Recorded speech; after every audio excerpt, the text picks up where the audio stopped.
Hi, guys. Welcome to the Advanced Practice Perspectives podcast. I'm Trisha Williams. And I'm Toby O'Brien. This is a podcast created by advanced practice providers for advanced practice providers. Our goal is to provide you with education and inspiration. We will be chatting with pediatric experts on timely key topics and giving you an inside look at the various advanced practice role at Children's Mercy. Today, we are pleased to have Cristy Toburen with us. She is a newborn hospitalist who provides care for infants born and delivered at an affiliated hospital with Children's Mercy. Welcome to the podcast, Cristy. Thanks for having me. You are so welcome. Can you tell us a little bit about yourself? So I have been a nurse practitioner since 2005. I started my career in a private practice where I worked for the first 10 years. And then I transitioned back to Children's Mercy into the primary care clinic in 2015. And there I spent about half my time in the primary care clinic and half my time at the newborn nursery. And then within this last year or so, I've converted to being full-time in just the newborn nursery. Well, that's exciting. We've had a NICU nurse practitioner with us, but we haven't had a nurse practitioner that has worked in the newborn nursery on the podcast yet. So we are excited to have you. Thank you for joining us today. Yeah, I'm excited to be here. We really wanted to hit a topic that had been requested by our peers to talk about hyperbilirubinemia in the newborn time. And so we are hoping you can kind of refresh our memories on newborn babies and how and why they're at risk for high bilirubin. Yeah, so newborns are born with high levels of fetal hemoglobin, and when those cells are breaking down, one of the byproducts of that is bilirubin.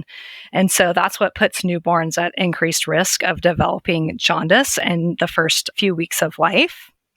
They also have kind of an immature liver in the first several days of life as well, so it can have a hard time keeping up with the rapid red blood cell breakdown that takes place. Now, are there certain patients, either ethnicity, gender-based, genetic components that make them at a higher risk for high bilirubin? Yeah, so there are risk factors, things that put them more at risk. So things like exclusive breastfeeding, if you've had a sibling or a parent with a history of jaundice that also required treatment, or big babies that are born to diabetic mothers are also at increased risk.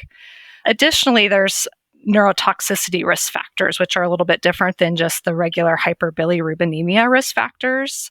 And those neurotoxicity risk factors are definitely a little bit more serious. And those are things that are like gestational age less than 38 weeks, signs of sepsis or any clinical instability in the previous 24 hours. So things like birth asphyxia or hypoglycemia, hypothermia, those all put babies at increased risk. And then definitely things like isoimmune hemolytic disease. And then also having a low albumin is another neurotoxicity risk factor that puts babies at increased risk of developing higher levels of jaundice. Now, is there a certain time frame that you're more concerned about the risk for hyperbilirubinemia from like newborn to 2 days of life, 40, 72 hours of life? Like, what's the window? So definitely any newborn who's developing jaundice in the first 24 hours of life are going to be the ones that we kind of worry about the most. There's several different causes of jaundice, and that kind of affects when we expect the levels to be more elevated and how much we get concerned about them. I see. And most babies now, I've heard some moms go home pretty soon, especially if it's like their second or third baby. But what is the typical length of time that you like to see them and watch them before that's in that critical window? You said 24 hours? So it sort of depends on their risk factor. So certainly some babies, their parents want to take them home sooner. So with a baby without major risk factors of neurotoxicity, then we usually just check a bilirubin around 24 hours of life, which is around the same time that we do the newborn screen. And then if they're still in the hospital, then we'll repeat that level again at 36 hours of life. Babies who are at increased risk, so babies that have risk factors for like isoimmune hemolytic disease or babies that are usually like DAT positive, those babies we start checking their levels much sooner. So we'll start checking them at like 4 hours of life with transcutaneous and repeating that at 8 and 12 hours. And then we check that 24-hour total serum bili. And then again, with another TCB at 36 hours, if those levels are still staying okay. And if obviously any of the levels are elevated, then we may need to escalate the care. Cristy, how does breastfeeding versus formula feeding affect bilirubin levels? So, as I mentioned earlier, another known risk factor for developing hyperbilirubinemia is exclusive breastfeeding. So, breastfeeding jaundice is really known as inadequate milk intake, now labeled in the new guidelines as suboptimal intake hyperbilirubinemia. So, breastfeeding fewer than 8 times per day has been associated with increasing total serum bili concentrations. So, low milk intake contributes to decreased stooling, which then leads to increased intrahepatic circulation of bilirubin.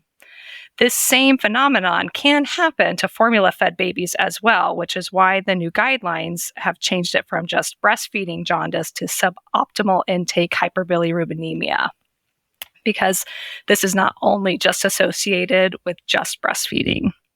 So, the main treatment for this type of jaundice is going to be just feeding the infant. I see. So it doesn't necessarily matter that it's breastfeeding or formula, but it's more that it's just like the suboptimal amount of formula. Well, and that makes sense with the breastfeeding moms, right? Because sometimes the milk doesn't come in until 24 hours after birth. And so they're getting that colostrum, but not the adequate intake that they need for sustainability. Correct. Yes, that Yeah. makes it can take several days, especially with moms with C-sections, for their milk to be fully established. And so a lot of the jaundice that we sometimes see in the first couple of days of life are just related to an adequate intake. Interesting. It's a very complex situation, and I understand that there's a lot of long-term sequelae that can happen from hyperbilirubinemia. As our listeners know, Toby and I work in ENT, so the one thing that I look for is sensory neural hearing loss on my side of it for working in otology. But can you kind of shed some light on what of some of those other long-term sequelae are if left unmanaged? Yeah, so the whole point of us really checking these levels is to make sure that the levels aren't getting so high where they can pass the blood-brain barrier. And so when the levels are getting really elevated up there, then they can cause permanent neurological damage caused by what's called kernicterus. Cristy, can you tell us more about the new hyperbilirubinemia guidelines that there are for newborns? Yeah, so most recently in August of 2022, they did a total overhaul of the original guidelines that were published back in 2004. And they made several changes that assist providers in not only the evaluation and treatment of hyperbilirubinemia, but they also provided more specific information in regards to follow-up. So they offer specific timeframes for newborn bilirubin levels to be reassessed based on the discharge bilirubin levels in relation to their gestational age and their risk factors. And since we now have more specific curves that individualize the risk factors for certain newborn age groups, such as infants with and without neurotoxicity risk factors, as well as the specific curves now that delineate between the gestational ages for the infants between 35 and 40 weeks, it allows us to provide more individualized care. That sounds like an amazing guideline to be able to provide very succinct, direct care to our newborns. Is there anything else that can help guide primary care providers or newborn hospitalists such as yourself with these guidelines? So another big takeaway from the guidelines that, in generally speaking, that we are going to be much more conservative with our recommendations to treat with phototherapy, as the new thresholds for infants, especially without neurotoxicity risk factors, is 1 to 2 milligrams per deciliter higher than the previous recommendations. So generally speaking, we should be doing a lot less phototherapy, especially in the well baby nursery, with the new recommendations. Very good. Now, when I first started out in nursing, blood exchange transfusions were like the new hype with high bilirubin, depending on certain numbers. Is that still a recommendation based on what those levels of bilirubin are?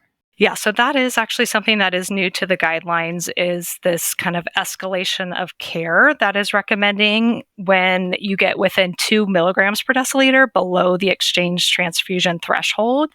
There are some pretty specific recommendations as to additional lab work that you should be getting. Definitely when we're getting to this level of care, though, this is where we need to be consulting with our neonatology specialists, and babies usually are going to be managed more in the NICU setting at this point. And what did the new guidelines have to say about the transcutaneous tool? So the use of the transcutaneous tools are discussed in the new guidelines, and they support the use when available to people to use. The only caveat that they recommend is that when you are reaching the phototherapy thresholds, that you base your treatment decisions off of the gold standard, the total serum bilirubin. So the guidelines do discuss the margin of error of the transcutaneous tool being approximately 3 milligrams per deciliter of the serum value, which is helpful to allow nurse-driven protocols. If the level is reaching within that 3 milligram per deciliter of the phototherapy threshold, infants need to have the serum level checked. And then the guidelines also discuss the use of the transcutaneous devices after phototherapy, whereas previously we had been instructed that we really can't use transcutaneous devices after an infant has received phototherapy, but the new guidelines are stating that we can use them at least 24 hours after phototherapy has been discontinued. And one last thing to mention about the use of transcutaneous is that if the TCB level is showing that it's 15 milligrams per deciliter or higher, then you really should confirm that with a serum level. That's some really great information, and you're very knowledgeable about the new hyperbilirubinemia guidelines and kind of what it means for high bilirubin babies. I kind of want to switch direction now, and I'm really, really curious about your role as a newborn hospitalist. I think that at Children's Mercy, we didn't know that that position existed, and I know that we staff some local newborn nurseries for those that do not have primary care. So I'm just really interested in what that role looks like, and how do you help patients establish primary care providers, and how do you collaborate and coordinate care with those community providers? Yeah, so I think the newborn hospitalist role for nurse practitioners in our institution especially has grown tremendously over the last 3 to 5 years. We continue to collaborate with new hospitals, and we definitely have increased our staffing quite a bit over the last several years. We admit babies to several affiliated hospitals with Children's Mercy shortly after birth, and then we manage their care daily until discharge day, and then we do all their discharge teaching and things like that as well. During the hospitalization, we help families decide on where would be an appropriate place for their newborn to be followed up. And then we have a discharge planner that helps make that first appointment for them so that every newborn leaves the nursery with an appointment with an appropriate PCP. And then, because especially related to bilirubin, it's very important to often have these levels to be continued to be checked once the baby is discharged. So all of our discharge notes are then immediately directed to the PCP so that they have documentation of the baby's history and what the levels were looking like during the hospitalization. That sounds like that's a great role and probably really enjoyable. I mean, I think it'd be so fun to be able to have that first contact with those new babies and get them established where they need to go.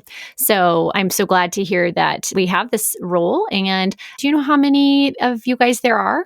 So I think that we have 8 nurse practitioners currently on staff. Wow.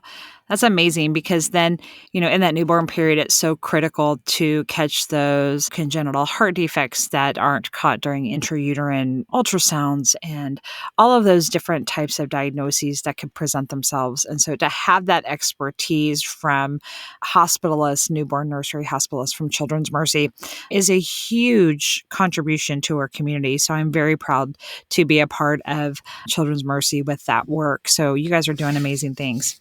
Yeah, it's definitely exciting to be a part of, and definitely the role is definitely expanding in the community because I think of the great outcomes that we have been able to provide for babies that are born on our service. Before we kind of land the plane and close things out today, is there any certain recommendations you have for tools and guidelines for our community providers if they wanted to look anything up in regards to what we talked about today?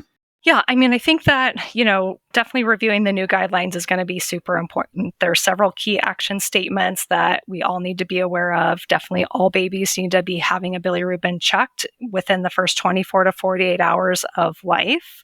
Even if they're born outside the hospital, we need to make sure that babies are getting that bilirubin level checked. The use of the bilitool.org or PD tool are both great resources where you can just plug the numbers in and it really helps just spit out the new guidelines in a very simplistic form that lets you know what next steps should be, when we should repeat the next level. And it's super helpful. It makes it much easier than the previous recommendations from the old Butani nomograms. Perfect. We all love a good tool to use. So those are excellent recommendations. Thank you so much for that. Well, we really appreciate you coming on here. You really do have a wealth of knowledge. And so thank you for sharing that with us and with our guests that listen to this podcast. We always end each episode with a question for our guests. And so what we want to know from you is, what would your younger self high-five you for now?